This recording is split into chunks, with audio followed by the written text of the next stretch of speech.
You're watching VTV.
Mars.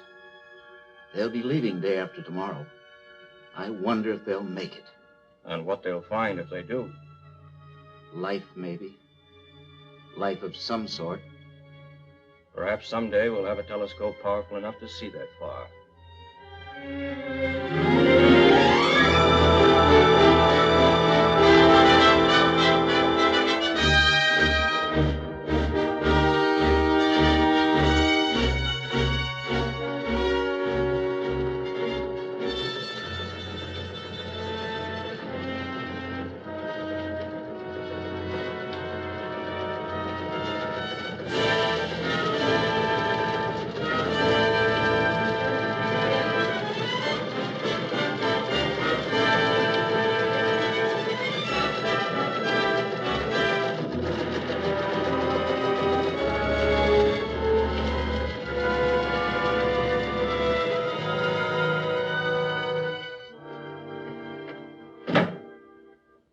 Dr. Lane, that's the highest priority secret message we've ever had in the Pentagon.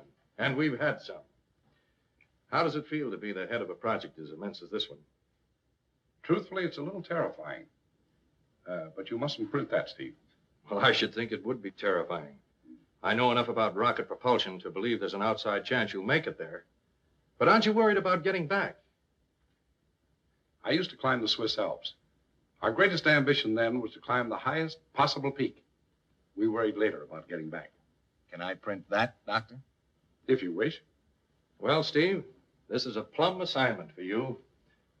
Making a trip of this sort merely to report what you see. Yep. I'm the only one going who isn't a scientist. You deserve it. You made a wonderful reputation as a war correspondent. You've been reading the jacket cover of my last book. Dr. Lane, I once heard of a man who climbed a higher mountain than anyone else alive. But he was never able to get down again. What's left of him is still up there. The point is, Steve, he made it. Where are you going? Pre-flight interviews with everybody making the trip.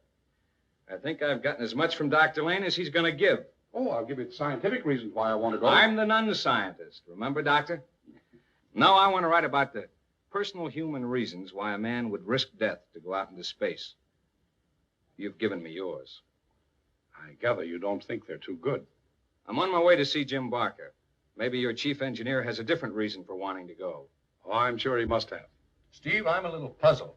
You're going to write this all up, but how are you going to file a story on Mars to be printed back here? Well, General, I'm afraid I can't give you the answer to that one yet. But don't forget, while en route, we're going to drop these self-propelled space cylinders aimed at Earth. They should land here. We'll be waiting for them. See you tomorrow at the takeoff. So long. And so the exact time and place of the takeoff will remain a closely guarded secret. As to the immediate reactions to the sensational announcement, Congress is demanding to know why knowledge of so stupendous an undertaking has been kept so long from the public. Several senators have even questioned the advisability of the very project itself. The feeling expressed by many of them was that we should stay where we are.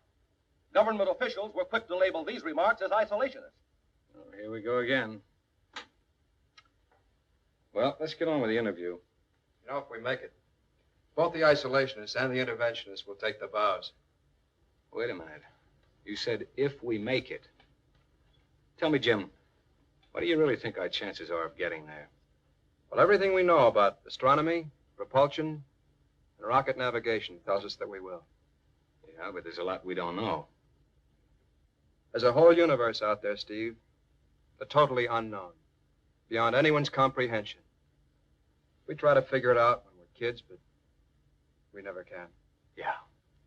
Yeah, let me see if I can't frame my lead article featuring you. You see, I want to accent the human terms about Jim Barker, chief engineer, whose genius was largely responsible for the construction of the rocket. The man with a dream who couldn't live or think or breathe anything else, who'd worked and planned for years to make this expedition possible. The man with a skylight in his Baltimore apartment so he could sleep under the stars. You make it sound poetic. Excuse me.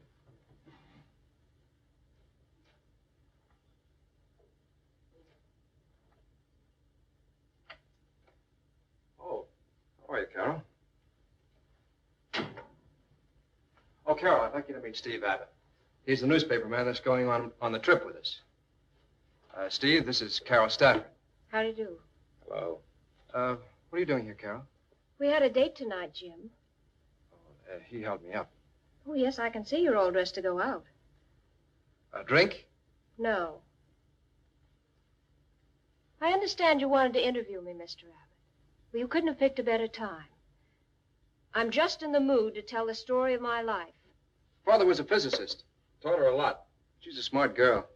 I certainly am. She learned spaceship engineering in only 3 years. Spending each day right at the elbow of Mr. Jim Barker. Mr. Abbott, do you think 3 years is too long to spend at somebody's elbow? Steve. Call me Steve. I wasn't going to let her take a trip like this, but she learned so much it became indispensable. I couldn't replace her. So you see, Mr. Abbott, what you're looking at is an indispensable scientific unit. The first assistant to the pilot of a rocket ship. Well, I know you have the whole story. I sure have.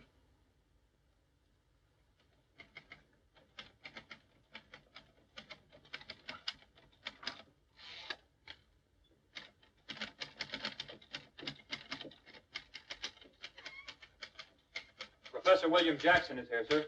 Tell him to come in. Professor?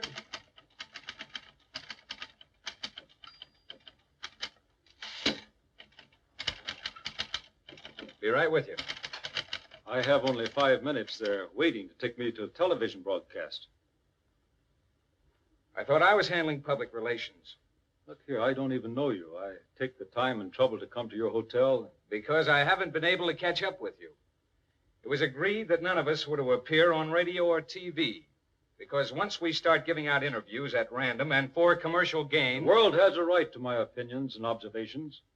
That's why I was invited on this trip, to make observations, gather geological, chemical, astronomical data. Look, Professor Jackson, you're a famous man, one of the outstanding scholars of our time. That's why you're coming with us. But there'll be no speeches on TV. Hello? Get me Dr. Lane at the Radcliffe. I'm considered a scholar, but unfortunately, that hasn't made me rich. On the contrary, it's left me quite poor. I'm leaving behind an ailing wife, a daughter whose husband was killed in the war, 2 young grandchildren. Oh, just a minute, Doctor. I was to be given $3,000 for my appearance on television. I wanted to leave it with them. Oh, sorry, Doctor. Yes, I wanted to talk to you, but it isn't important. It can wait. Yeah, I'll see you later. If you do a good job on TV, it'll save me the trouble of writing it. So go ahead. Thank you. See you tonight when the police escort picks us up.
Watch the takeoff from the control tower.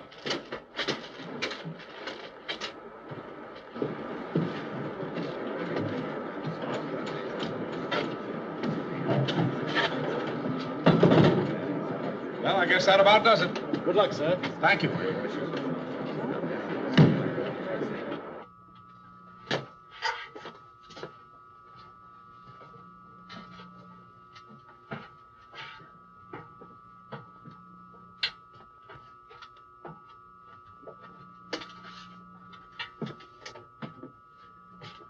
Only 5 of us.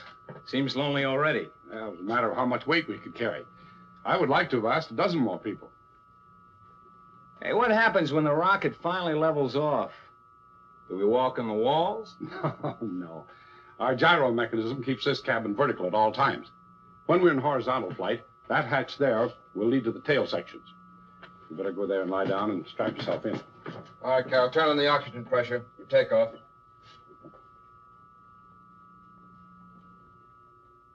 Oxygen okay.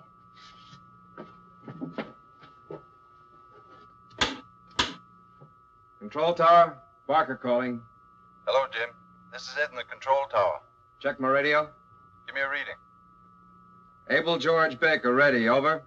Check. Able George Baker ready. It's okay, thanks, Ed. We're ready for takeoff. Ground clear. All ready for takeoff. And Jim, good luck, fella. Thanks, Ed. I'll be seeing you. I hope. All right, you ready, Dr. Lane? All ready.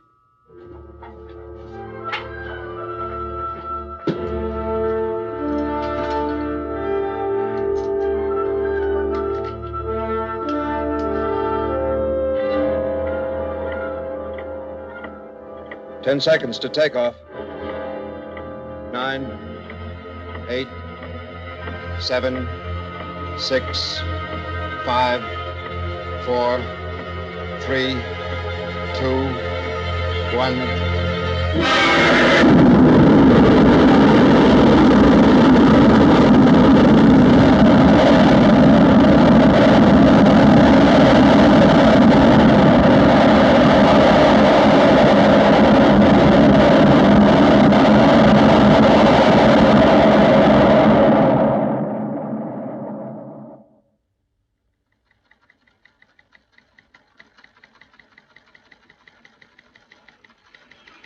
Contact.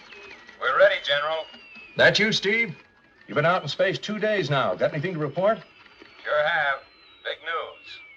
Carol Stafford floated up to the top of the rocket. She kept bumping her head until we got the magnetic field stabilizer to equalize the gravitational pull. And how do you like those for big words?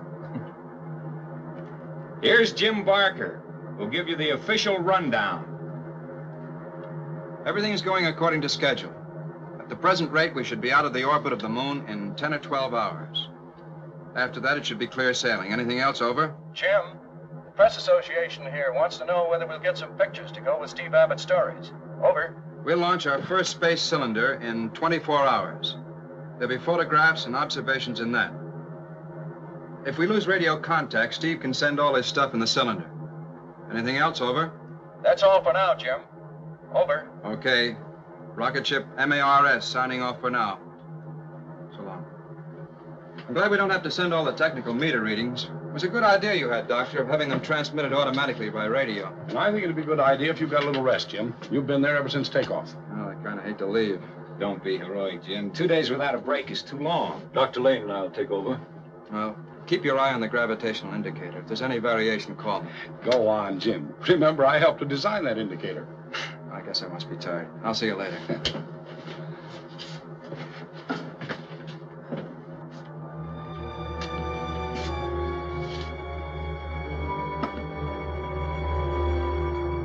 Mother Earth looks mighty good from here.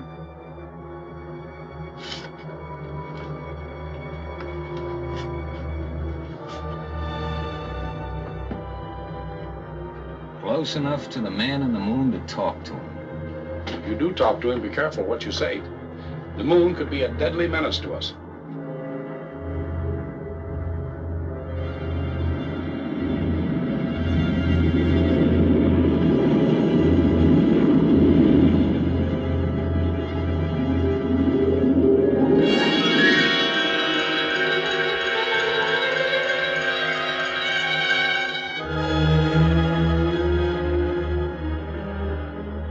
shift in direction.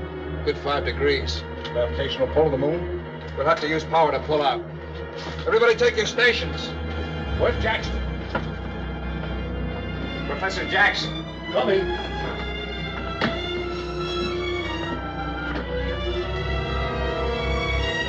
All right, Carol, the pressure.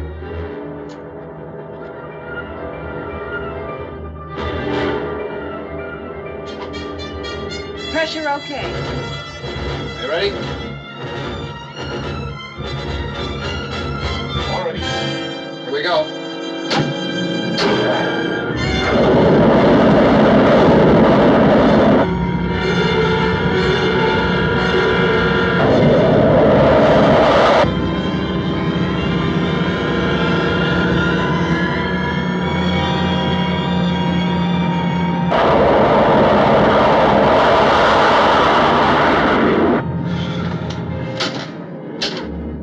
Well, that did it.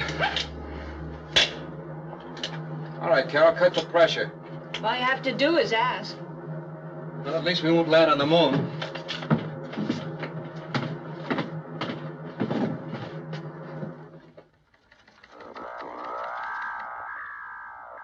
Well, it's finally happened. We've lost contact with the rocket ship. You'd better inform the general.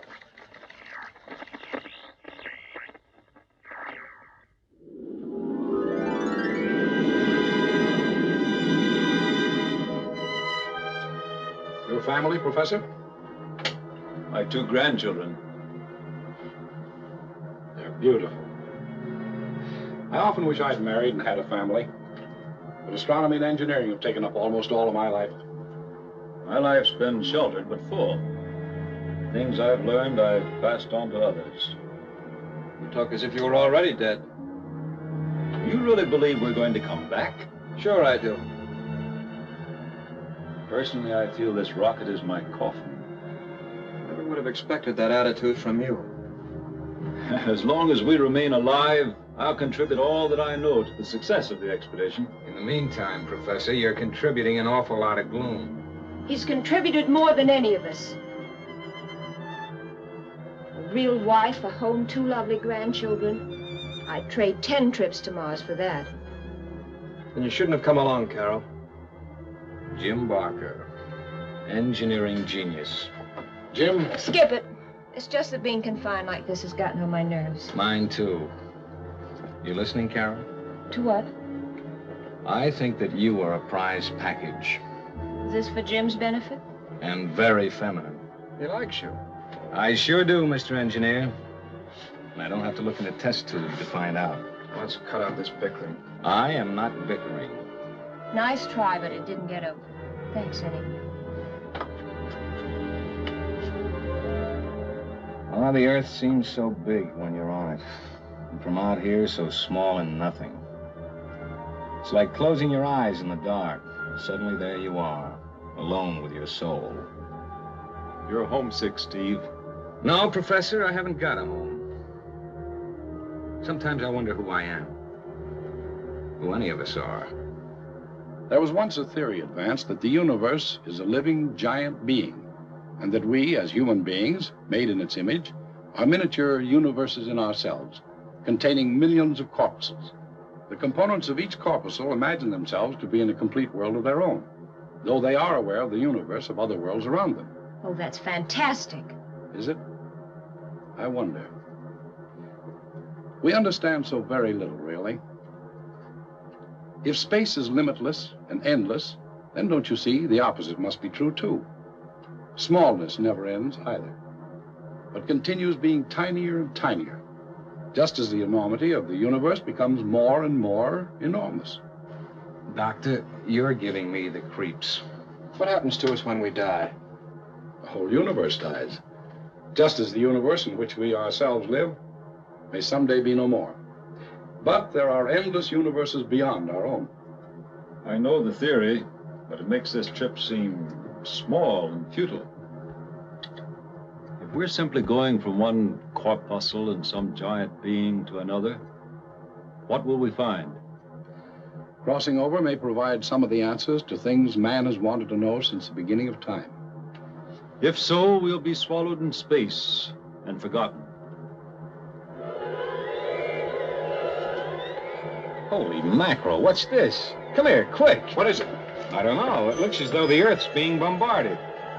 It isn't, though. It's a storm of meteors. They're traveling at tremendous speed. When they reach the atmosphere around the Earth, the friction makes them explode and disintegrate. We've all seen such fragments on summer nights. Most people call them shooting stars. Tell me, Doctor, are we apt to run into such a storm out here? It's possible.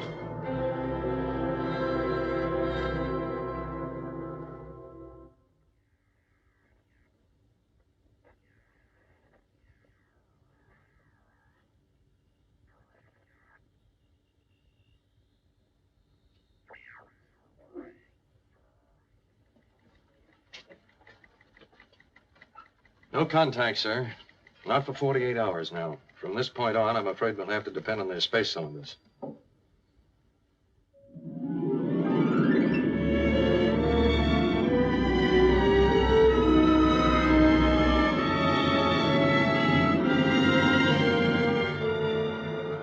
Mars.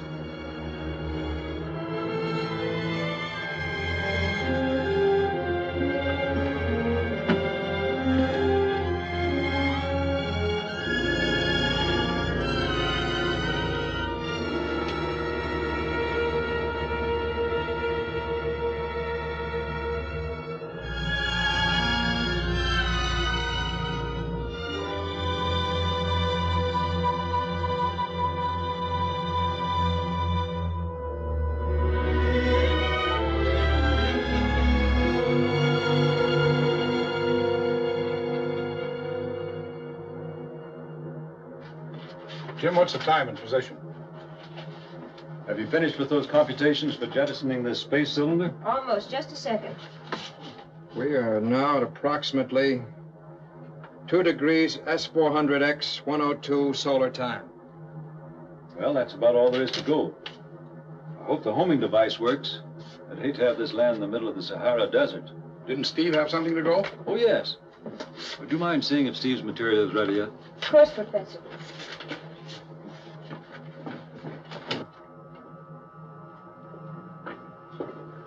Everything's in the space cylinder but your notes. I wouldn't want to hold up a space cylinder, but if the last paragraph isn't up to my usual high standard, it'll be your fault for rushing me. How do you find so much to write about? Isn't easy. This trip's getting a little monotonous. Too monotonous?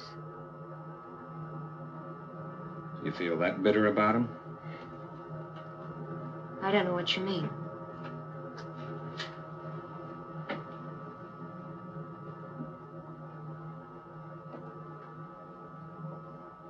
A little revenge, huh?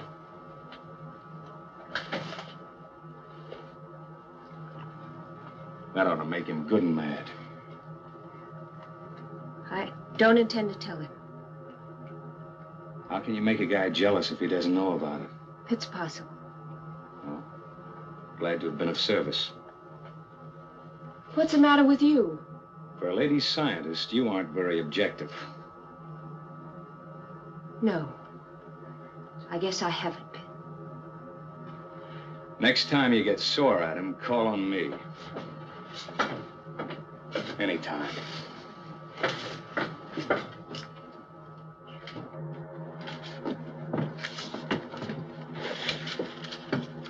You shouldn't wait till the last minute before getting your notes to me. It's a big hurry. We've plenty of time and space. I hope the homing apparatus on this cylinder functions properly.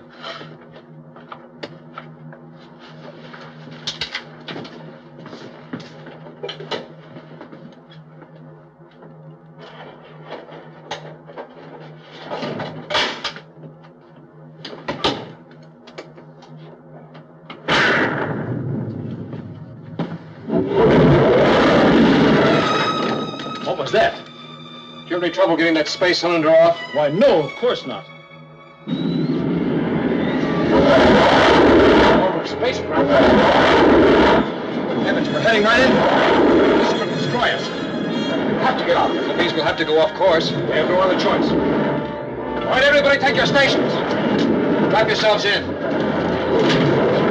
Have to give her full speed. You ready, Dr. Lane? Ready. Here goes.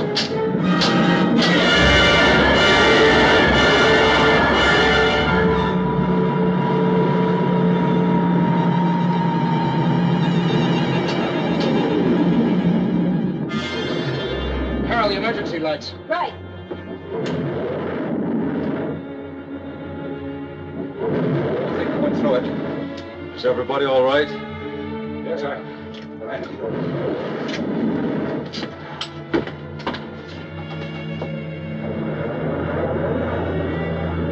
think we're all clear now, but we're considerably off course. Jim, you better check the ship for damage, and Carol and I will plot the course.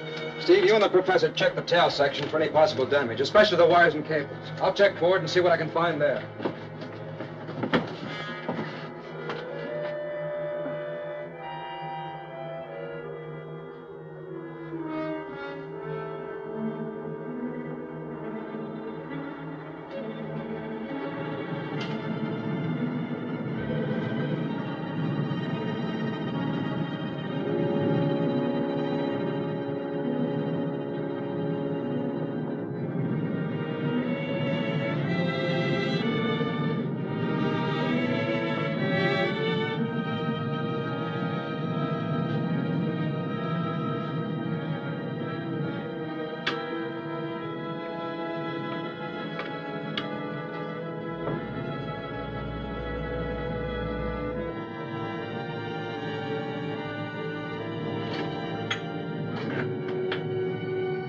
Steve, come here. Have you found a break? Yes, and something worse. Take a look. Our landing gear. They got our radio batteries, too.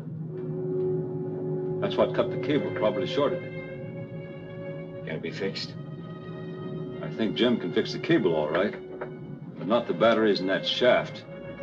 Not a chance in the world. How we land? Maybe we won't.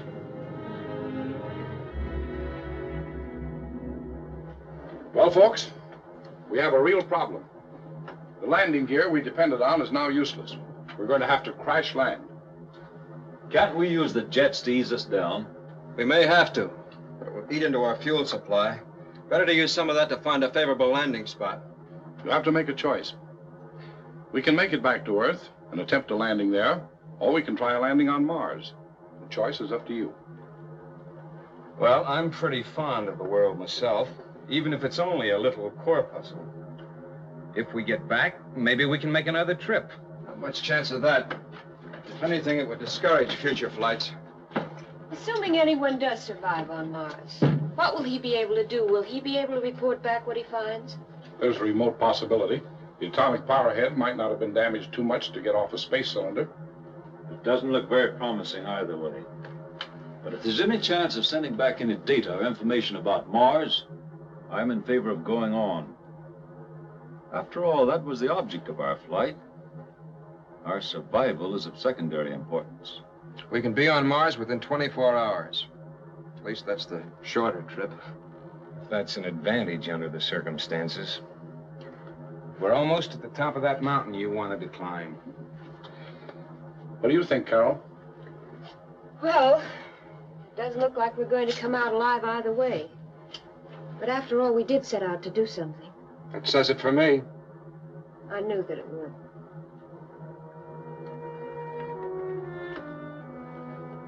Okay. I'll make it unanimous. Good. I'm glad we're all together in spirit, too. Jim, what's your plan? Well, I can't tell yet. Not till I see the terrain. We'll have to use our jets to look around, but it'll be rough at best. Well, it's in your hands.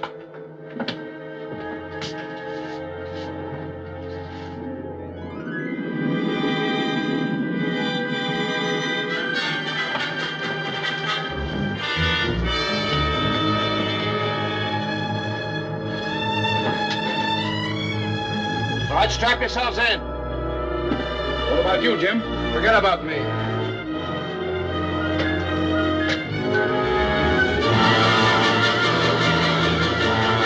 I see a place to land. If we make it, we may be able to take off from it.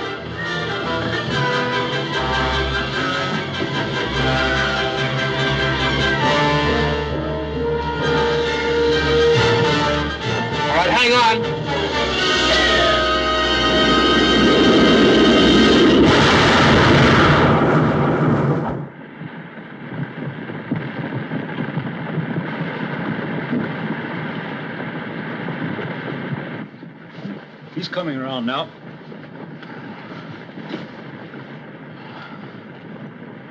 It's nothing serious. Don't tell me we made it.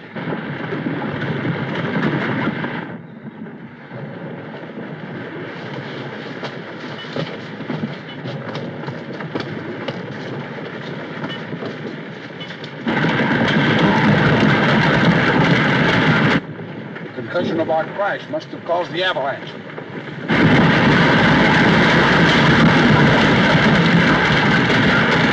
The snow's covered us completely.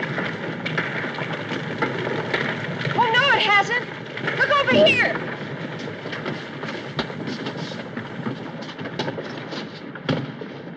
They look like chimneys. They're regularly spaced. They may be the work of living creatures. Come on, let's go out and have a look at them. Are you all right? Yeah, sure. I just feel a little short of breath. Well, no wonder. We'd better put on our oxygen masks.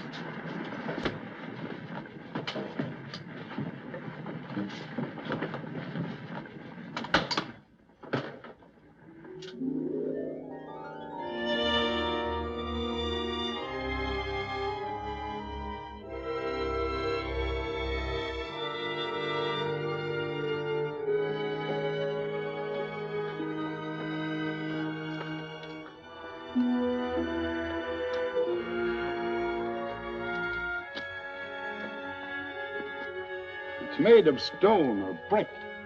And very well made, too. Obviously by civilized creatures of some sort. But it's very old. Very. Maybe the race is extinct now. That's being a little pessimistic, Professor. No. Professor Jackson may be right. We know that ages ago, Mars was a much warmer planet. In cooling off, it lost much of its atmosphere. If people did live here, it may well be that the change killed them off. They don't seem to serve any purpose, do they? They may have been erected as some sort of religious symbols, like the great stones the Druids erected at Stonehenge or the pyramids in Egypt. Well, let's follow them along and see if there's any change in them.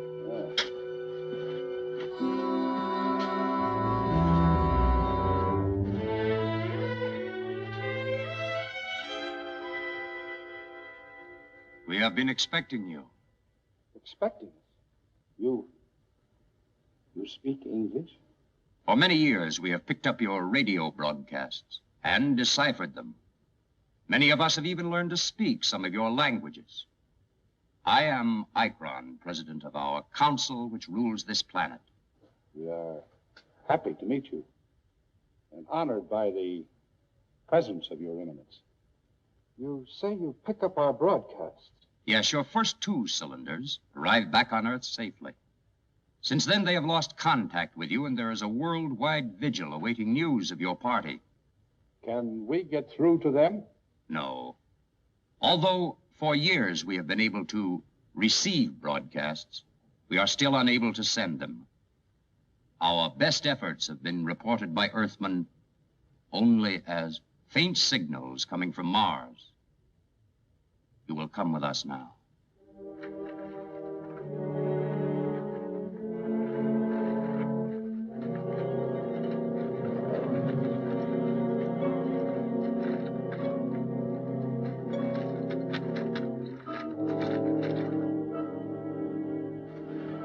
You may do the same.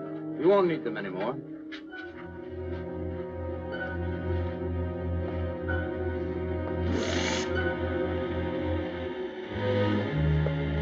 Hey, this thing's moving. Yes, our cities are underground.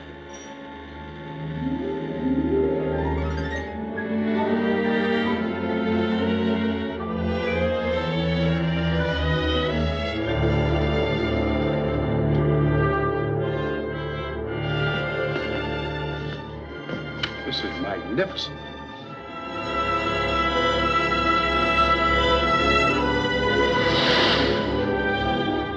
Where do you get your air and light? We make them. There is a mineral called corium, from which we extract hydrogen and oxygen. You'll find that we live rather well. It's a masterpiece of understatement. I think the council is waiting.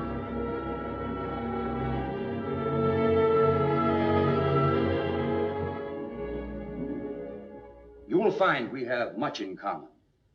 As you have no doubt already observed, we owe our continued existence here to science. All of our facilities will be placed at your disposal. Thank you. You made us feel very welcome. And I don't think that scientists have ever had a richer field to explore. As you know, we have tried interplanetary flights. Though for all our science, we have had no success such as this. I am very much interested in what you have done. Tell me, this atomic power, which I have heard so much about in broadcasts from your world. Just a moment, Icon.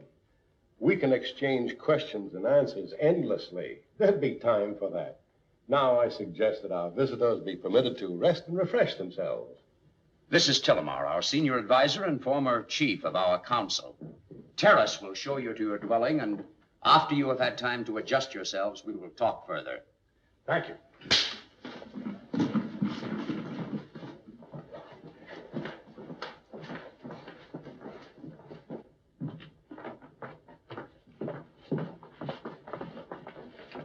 This is where you will live. Your sleeping rooms and other quarters are on either side. Thank you. What I want to see is the kitchen. The kitchen? Yes, where food is prepared. Oh, we don't have kitchens. We call it the food laboratory, and we have a large one for each district. You order your food, and it is delivered ready to be served. This is a woman's paradise. As a matter of fact, I assumed you might be hungry and ordered some things for you. They should be here by now.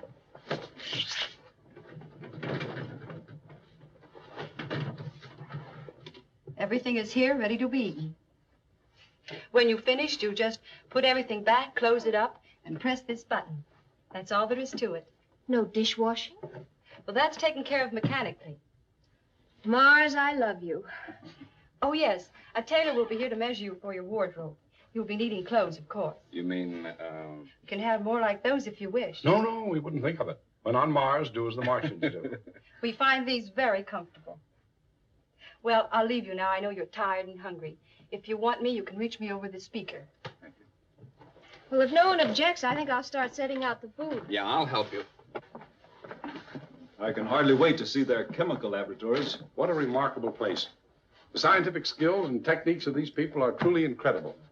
A man could spend years doing research here. And you were all set to die. You were talking about Mars being the top of some big mountain we just climbed. Well, how do you propose we get back down? And you're talking about doing years of research.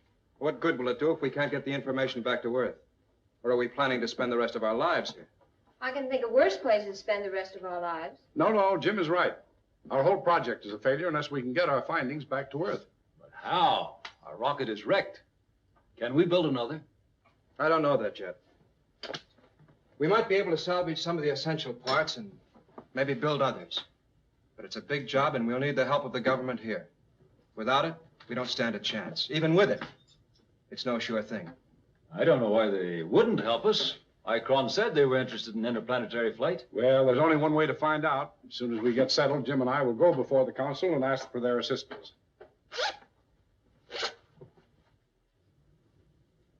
If our rocket ship is to be reconstructed, we'll need all the help you can give us. That's why we are here, to ask for your approval and assistance. Do you really think the rocket can be repaired? That depends on how much of it can be salvaged. There shouldn't be too much trouble to construct a new shell. But the big problem will be if the atomic power heads have been destroyed. Well, in that case, you could not undertake such a flight. Well, we'd have to work out some substitute, possibly from your corium. We will send a party to salvage your ship whenever you are ready. We want to help. However, this is a matter that must be discussed by our council. We will let you know our decision shortly. Thank you. Thank you. Thank you.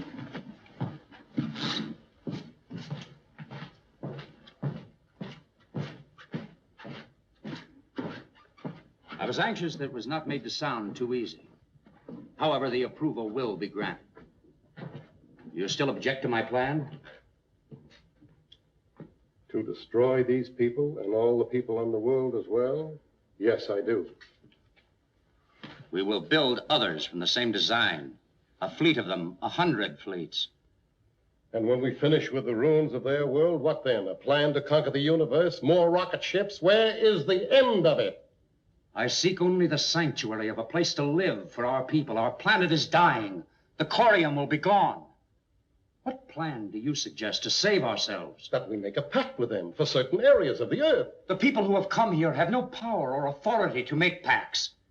Once we let them escape, once their ship is gone, it may well be our last chance for survival. Surely they'll make other trips. What if they return in power and force and conquer us? They will kill us. I ask for a vote of the council. My plan or Tillamar's? Ikron. Tillamar. Ikron's plan is carried by a vote of 4 to 3. I need hardly caution the senior counselor of the secrecy of this decision. The space travelers will not be warned. We will let them proceed with the rebuilding of their ship in the naive belief that we will let them return to Earth.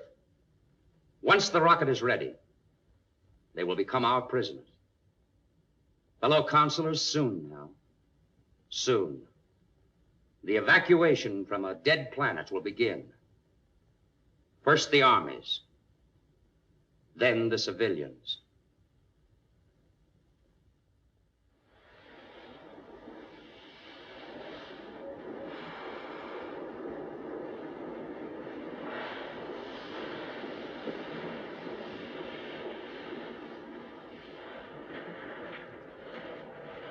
This factory you've given us to work in is certainly ideal for our purpose.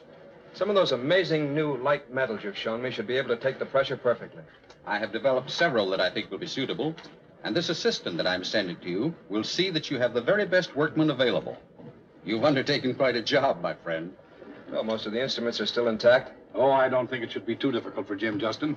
Not with your knowledge and advice available to him. You're right, Dr. Lane. Justin is our most eminent physicist and engineer. You couldn't be in better hands. I've already learned that. And I have arranged for our astronomers to put aside their present projects and help you make any observations necessary to plot your return trip. How long do you think it's going to take? Well, the sooner the better. As you know, when we took off, the Earth and Mars were at their closest. The distance between them grows greater every day, as does the amount of fuel we'll need. That, Doctor, is our big problem. As you know, the atomic power heads were destroyed in the crash. But from what Justin tells me, I think we should be able to substitute corium. I hope so. Interplanetary flight has always been a very great interest of mine. Feel free to call on us if you need any help. That from Ikron is a very generous offer. Corium is our most precious substance.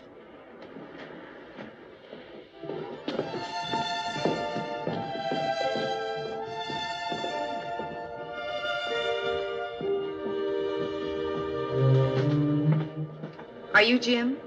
Mm-hmm, that's right. Your new assistant has arrived. Oh, thanks. Show me. There's no one to show in. I'm your new assistant.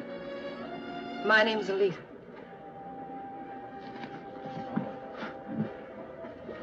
What's the matter? Is something wrong? Oh, no. No, it's just that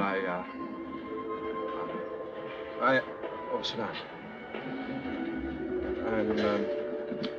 I'm sort of puzzled over these new metals. Well, this is the one you want. Both can take the pressure, but this has a better coefficient of expansion for temperature variations. You'll do. I should have known Justin knew what he was doing. You like him? Oh, I think he's a wonderful man. Then I think you'll do, too. He's my father. Oh, sure. Oh, well, let's get to work.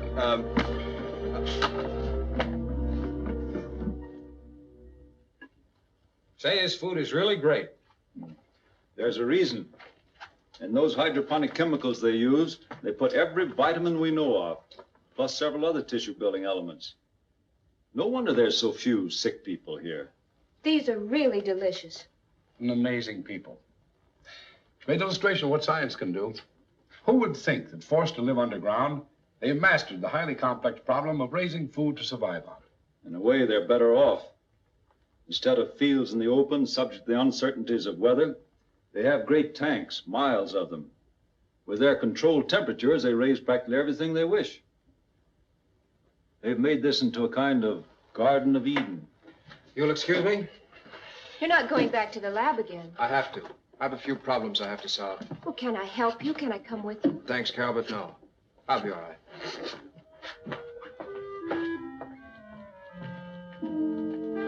If you want some more revenge, just whistle. Poor Steve. So busy carrying a typewriter around the world with him that he never had time to fall in love. Then he met a lady scientist. You're not in love with me. No? No, just making it up. Don't ever believe anything a writer says, especially a newspaper writer. Besides, we've nothing in common. I bet you've never been to a football game or seen the Dodgers in action at Ebbets Field. Well, it makes sense. Female scientist goes for male scientist. Two of a kind. Me? I'm just a guy. You know, I think we both need a couple drinks. I've just made a big play for you. I know. No soap, huh? No soap, Steve. But you're wrong. I have been to lots of football games. I'm really not such a test tube specimen as you seem to think. And if I'm an idiot about Jim, it's something I can't help. Maybe you should try harder.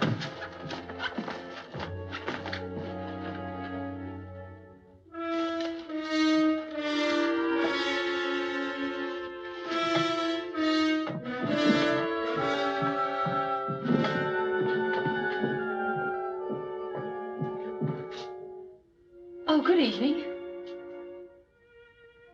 What are you doing here at this hour? I lost a magnetic gauge. I thought I might have dropped it in here today. You won't need it until tomorrow. If I find it, I'll have it put aside for you. Thank you. Good night. Good night.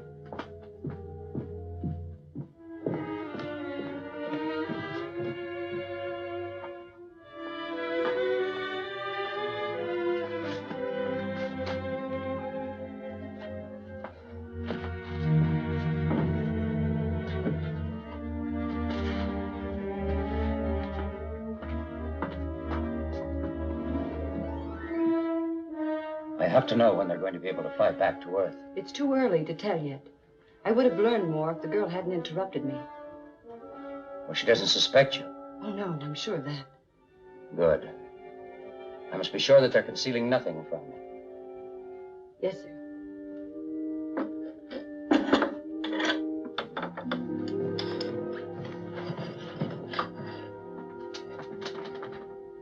Well, I didn't expect to find you working tonight. I was talking to Father about this at dinner. He gave me an idea. I couldn't wait to try it out.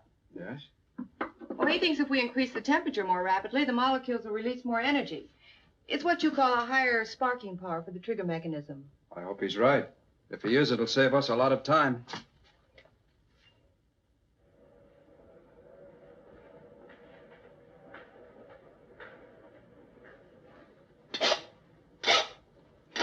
Is it ready? Almost. You can connect those cables now.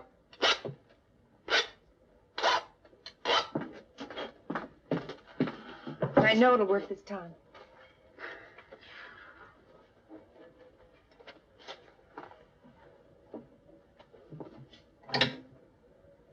That's fine.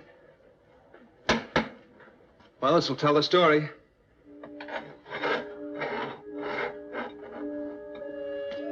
Now, it's got to spark to at least 200 or we'll never get off the ground. All right, switch on.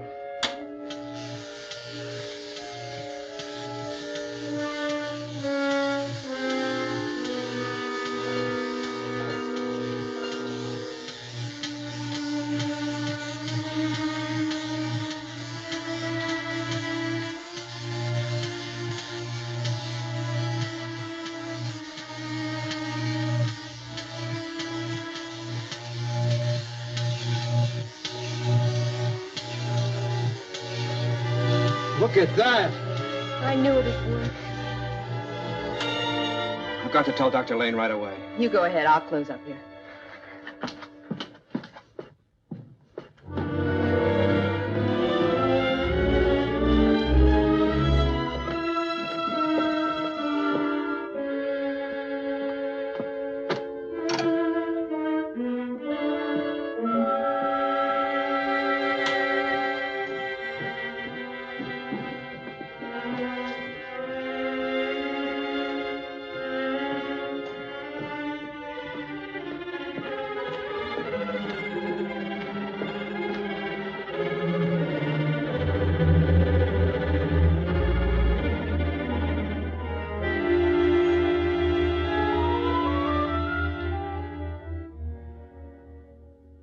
This is a very good one. That's the Earth, but it's partially obscured by mist. Yes, and it's getting further away every day. We tested the new firing mechanism, and it works. Did it register 200? It went to almost 300. You mean we'll actually be able to get back? Easily. It'll take about a week or so to get it built to scale and get it installed. But you and Carol can start figuring out the fuel load now. As of what date? You know the distance is widening. Figure it a month from now. Fine. That'll give everyone time to gather up whatever we want to take back. Come, Carol.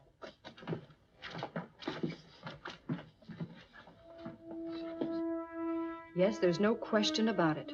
They will be able to take off for their own planet. Let them think so. Do you know how long before they'll be ready? No, but I'll find out in time. Good. I want them to complete their work. Then we'll step in.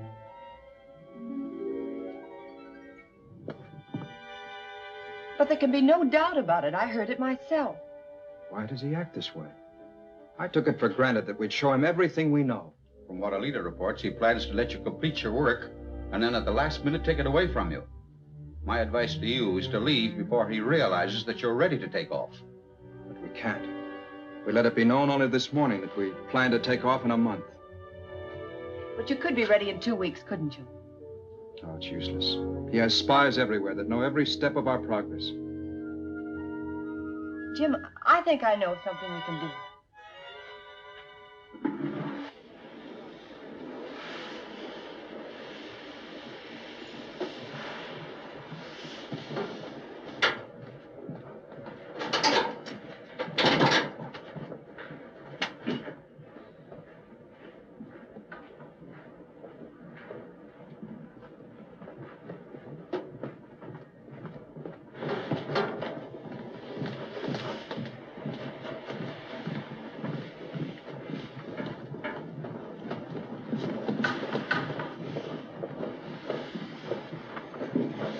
Try to get that section finished as soon as you can. It's almost ready.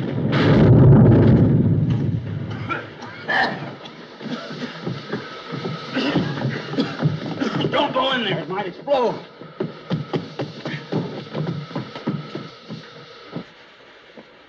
What is it? What happened? I don't know. I was working and suddenly there was a great flash and explosion behind me. Elsa! Come here. I need help.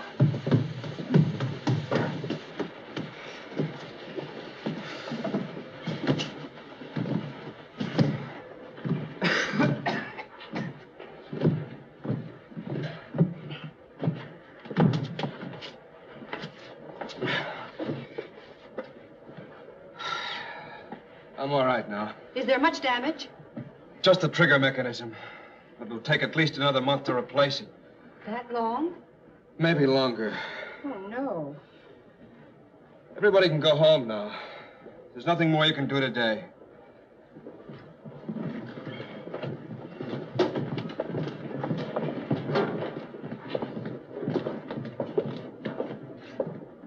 Beautiful performance.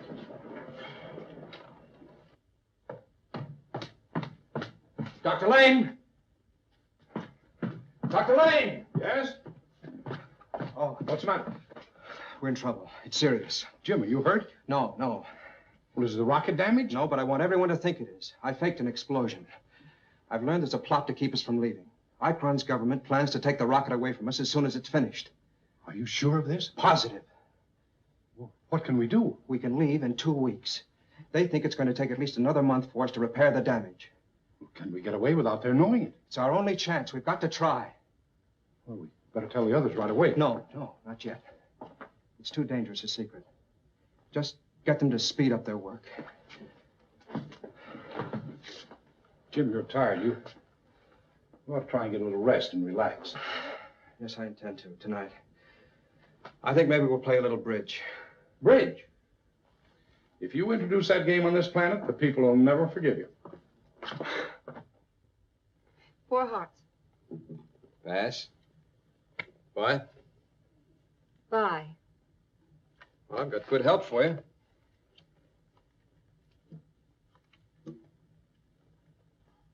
That's wonderful support. I'll make it easily. Where did you ever learn to play bridge? Jim taught me. I'm surprised at you, Carol. Haven't you noticed that Jim and Alita are That way?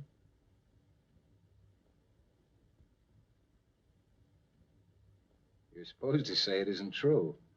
Of course it isn't true.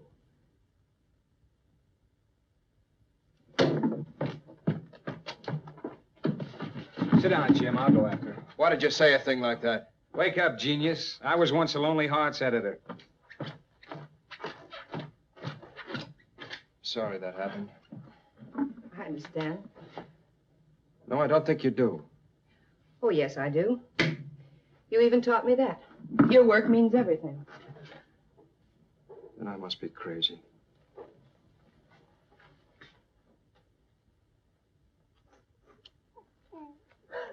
How many years you been in love with him? 3. How many tears do you think it'll take to wash out 3 years? Go away, Steve. I can't. I'm about to win a game for myself. You ever play solitaire? I've been playing it for a long time. Please go. But it gets tiresome. Just like some girls I know. What do you mean? You've been crying for exactly 1 hour and 17 minutes. Well, nobody asked you to sit in on it. No, it's the idiot in me. Steve. That gets tiresome, too.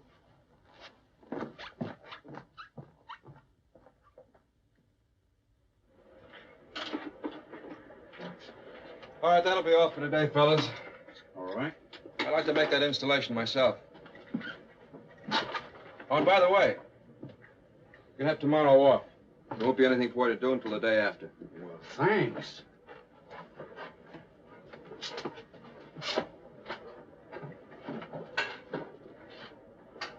They don't know it, but they've done their last work on this baby. What about that? The emergency lights? 2 minutes work. I can do that after takeoff. You know, I can't believe it. It's finished. Ready to go. It's great, isn't it? Yes. Yes, it is. What's the matter, Alita? You'll be going. Of course, I'm happy for your sake. You'll be able to get back now. That's right. I'll be leaving, won't I? Well, it isn't as though you're going so far. After all, the Earth is only 35 or 40 million miles from here. You know, the way we've constructed this thing, there's a good chance we might be able to bring back a couple of extra people. I didn't want to tell you until I was sure of it. But you're going back with me. You and your father. No. Why? There's a reason why our government wants a rocket ship. 10 years from now, there'll be no more Corium. After that, all life here will be extinct. Unless something is done. You mean what Icron wants to do? No, there are other solutions. Yes, but unfortunately, he's in power. There's Tillamar. He's a great leader. It'd be better for the people of our planet if he and my father went. Yes, but can we trust Tillamar? Can we tell anyone we're ready for takeoff? Alita, if I confide in Tillamar, I'm risking the fate of my whole group. 5 people? Yes, I see your point.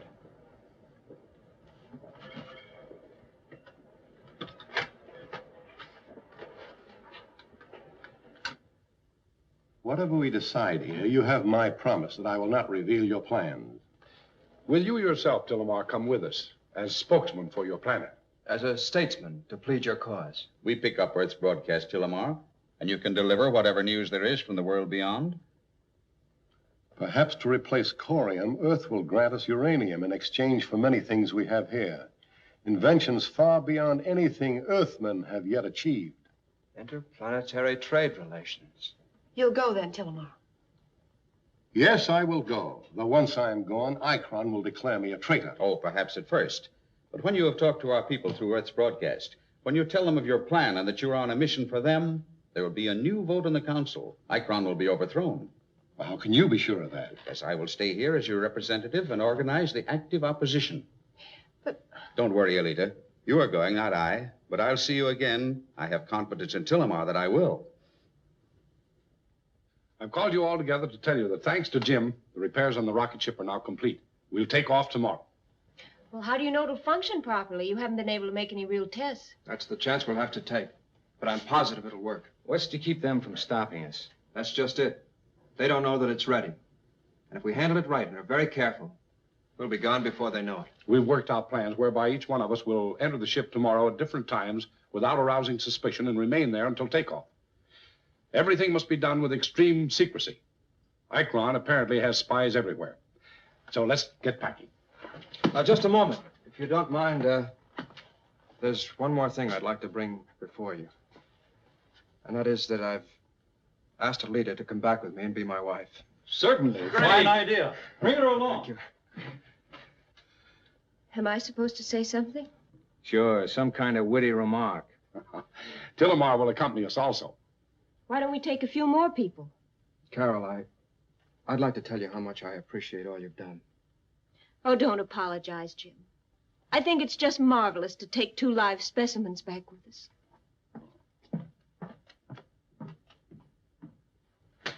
Well, anybody seen that deck of cards? What do you want with a deck of cards? I feel a game of solitaire coming up. Come on.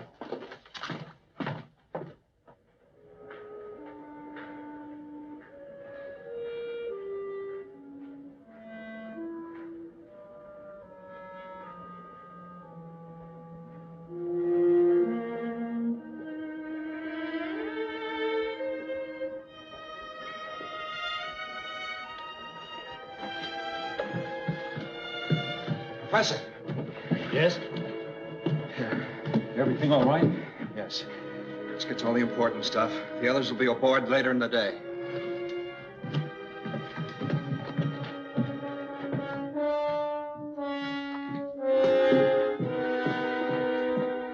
Yes, Terrace? I'm worried about the rocket, sir. Something is going on. It looks very suspicious. Why do you think so? First of all, no workmen have been allowed inside the rocket in the last 24 hours. And secondly, the corium tanks, which were to hold fuel for their return, have been moved from the laboratory. You mean they may have been placed in the rocket? Well, I don't know. Even if they are on the ship, it may mean nothing. But I thought you ought to know. You might want to question one of them. Well, there is one we can question. The girl, Alita. Good. I will bring her here. No, not here. In the council room. Now, we'll call a meeting at once. Very good, sir.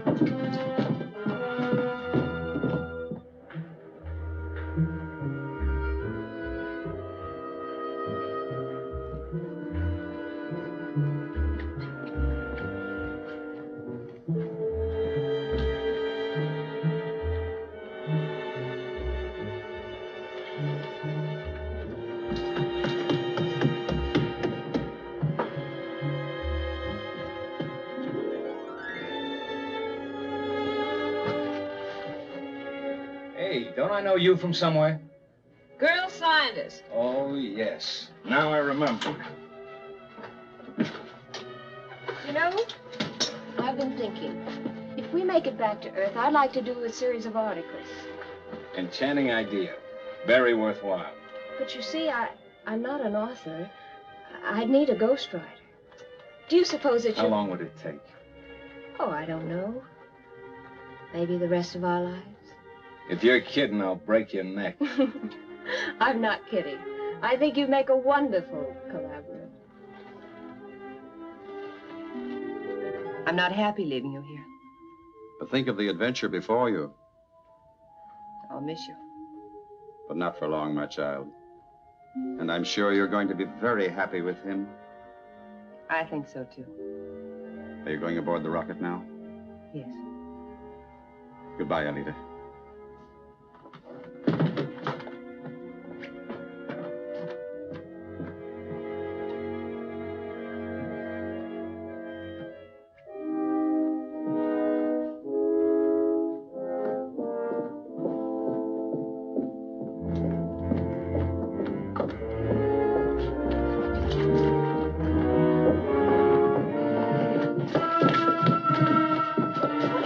What is this? Terrace, you come with us.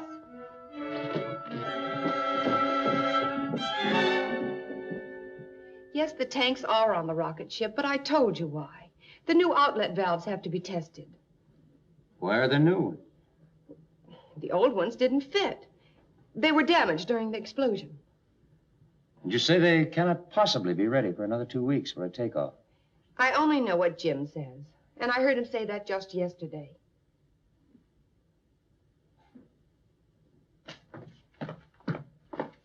Everyone else on board? Yes. Well, I'll be off.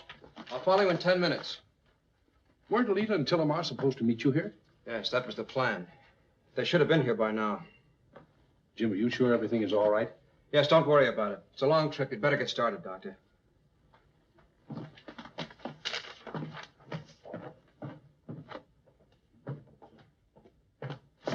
Where's Alita? It's almost time to go. That's what I came to tell you. You must leave immediately while you can. Alita's being held before the council for questioning. Then she and Tillamar are both there. Yes. Tillamar has double-crossed us. There's no proof of that. She may be in danger of her life. Forget Alita. Leave in the rocket while you still can. No. We'll go to the council meeting. Tillamar may even have done something to the rocket. Will you tell us the truth or go on lying? I suggest we hold her and send our men to seize the rocket at once. The council will vote on it. Wait. If she's telling the truth, what will be gained by seizing the rocket? According to her, it isn't ready to go. And if we take over the rocket now, it may never be ready for flight. We need the Earthmen working on it. If she's lying, it will depart, and we will be left with nothing. Ikron, I have trust in the things of the universe and in the Creator. You are a naive, fumbling old man. A vote. Ikron's plan or Tillamar's. It's time for action, not words. Those who favor Ikron. Wait! Why are you here? We should request his permission to have our men investigate the rocket. Why should it be investigated at all? What is all this? I have the promise of your help. We have good and just reason for believing that you have betrayed us. If that is so, you will find our generosity is at an end. And the sort of hospitality we will show will have a different taste. A vote. Ikron's plan or Tillamar's? Ikron! Very well. The rocket is to be seized at once. These people are to be held.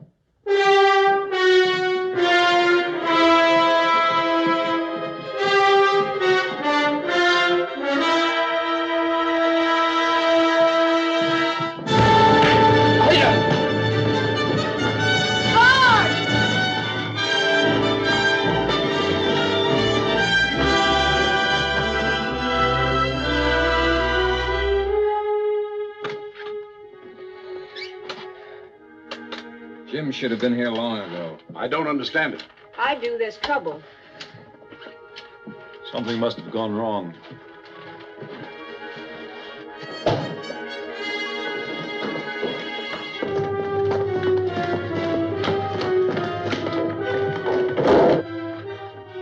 I think I see Jim and Tillamar now. With Alita.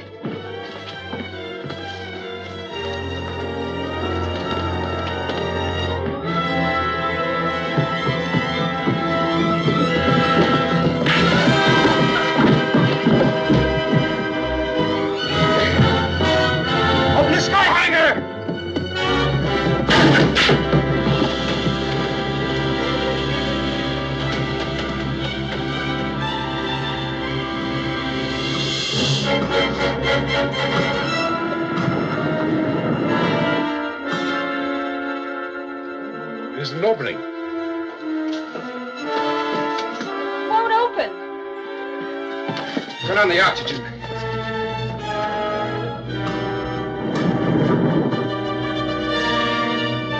Can we get out?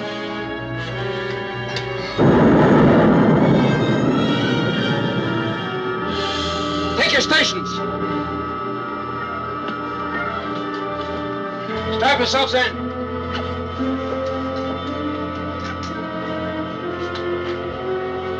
Are you ready?